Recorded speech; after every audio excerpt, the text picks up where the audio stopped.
उज्ज्वलास किचनमध्ये आज आपण बनवूया झटपट होणारी कैरीची कोशिंबीर। त्यासाठी एक मोठी कैरी घेतलेली आहे। ही कैरी धुवून या कैरीची साल काढून घ्यायची आणि आता ही साल काढून घेतलेली कैरी आपल्याला किसून घ्यायची आहे किसणीने।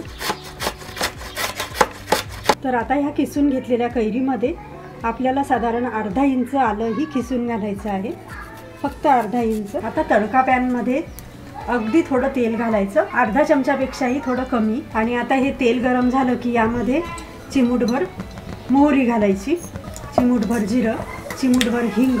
हे जिरं आणि मोहरी तडतडली की गॅस बंद करायचा आणि यामध्ये घालायची आहे चिमूटभर हळद, थोडी लाल मिरची पावडर, मीठ चवीनुसार घालून घ्यायचं आणि थोडी बारीक कापून घेतलेली कोथिंबीर या फोडणीमध्ये आपल्याला घालायची आहे। ऑलरेडी तेल गरम आहे त्यामुळे यामध्ये कोथिंबीर घालायची, तेलामध्ये अशी परतवून घ्यायची। तेल आपल्याला खूप घालायचं नाहीये।